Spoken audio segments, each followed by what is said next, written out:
और करे अपराध को और पाओ फल भोग। अति विचित्र भगवंत गति जो जग जाने जोग। लखन श्री रामचंद्र की जय।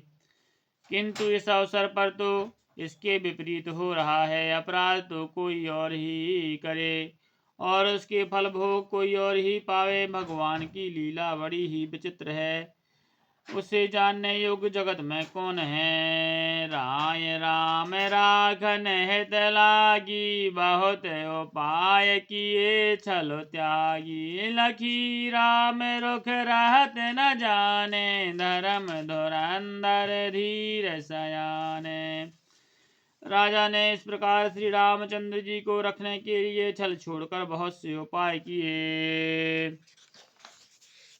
पर जब उन्होंने धर्म धुरंधर धीर और बुद्धिमान श्री रामचंद्र जी का रुख देख लिया और वे रहते हुए ना जान पड़े, तब नृपसी लाए और लीनी। अति हित बहुत भांति सिख दीनी। कहे बन के दुख दुसह सुनाए। सासु ससुर पितु सुख समुझाए। तब राजा ने सीता जी को हृदय से लगा लिया और बड़े प्रेम से बहुत प्रकार की शिक्षा दी। बन के दुसह दुख कहकर सुनाए। फिर सास ससुर तथा पिता के पास रहने के लिए सुखों को समझाया। सिय मनोराम चरण अनुराग। घर न सुगम बनु विषम न लागा।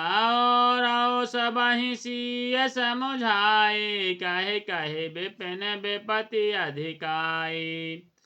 परंतु सीता जी का मन श्री रामचंद्र जी के चरणों में अनुरक्त था, इसलिए उन्हें घर अच्छा नहीं लगा और न वन भयानक लगा। फिर और सब लोगों ने भी वन में विपत्तियों की अधिकता बताकर सीता जी को समझाया। सचिव नारी गुरु नारी सयानी। सहत स्नेह कहि मृदुबानी। तुम कहो तो न दीन बनवासु। करहु जो कहि ससुर गुरु सासु। मंत्री सुमंत्री जी की पत्नी और गुरु वशिष्ठ जी की स्त्री अरुंधति जी तथा और भी चतुर स्त्रियां स्नेह के साथ कोमल वाणी से कहती हैं कि तुमको तो राजा ने वनवास नहीं दिया है, इसलिए जो ससुर गुरु और सास कहें तुम तो वही करो। सिख शीतलयत मधुर मृदु। सुन सीतहि न सुहानी। शरद चंद चंदन लगत जनु चकई अकुलानी। लखन श्री रामचंद्र की जय। यह शीतल हितकारी मधुर और कोमल सीख सुनने पर सीता जी को अच्छी नहीं लगी। वे इस प्रकार व्याकुल हो गई मानो शरद ऋतु के चंद्रमा की चांदनी लगते ही चकई व्याकुल हो उठी हो। सिय सकुच बस उतरु न दे। सो सुनि तम के उठी कह के। मुनि पद भूषण भाजन आनी। आगे धरि बोली मृदुबानी। सीता जी संकोच बस उत्तर नहीं देती हैं। इन बातों को सुनकर कैकेयी तमक कर उठी। उसने मुनियों के वस्त्र आभूषण माला मेखला आदि और बर्तन कमंडल आदि लाकर श्री रामचंद्र जी के आगे रख दिए और कोमल वाणी से कहा। नृपहि प्राण प्रिय तुम रघुबीरा। शील स्नेह न छाड़हि भीरा। सुकृत सुजसु परलोक न साओ। तुम्हि जान बन काहे न काऊ। हे रघुवीर, राजा को तुम प्राणों के समान प्रिय हो। भीरु प्रेम बस दुर्बल हृदय के राजा शील और स्नेह नहीं छोड़ेंगे। पुण्य सुंदर यश और परलोक चाहे नष्ट हो जाए पर तुम्हें बन जाने को कभी ना कहेंगे।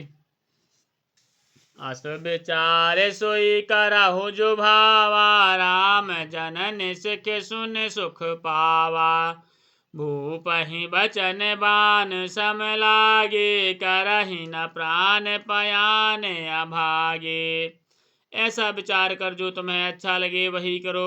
माता की सीख सुनकर श्री रामचंद्र जी ने बड़ा सुख पाया, परंतु राजा के ये वचन बाण के समान लगे। वे सोचने लगे अब भी अभागे प्राण क्यों नहीं निकलते। लोग बेकल मूर्छित नर नाहु, काहे करें कछु सूझ न काहू। राम तुरत मुनि वेश बनाई, चले जनक जन नहीं सिरुनाई। राजा मूर्छित हो गए, लोग व्याकुल हैं, किसी को कुछ सूझ नहीं पड़ता कि क्या करें। श्री रामचंद्र जी तुरंत मुनि के वेश धारण करके और माता पिता को सिर नवाकर चल दिए। सजीवन साजु समाज सब, वनिता बंधु समेत, बंद विप्र गुरु चरण प्रभु, चले करि सबहि अचेत। लखन श्री रामचंद्र की जय, उमापति महादेव की जय, पवन सुत हनुमान की जय, गोसाई तुलसीदास की जय, बोलो भाई सब संतन की जय।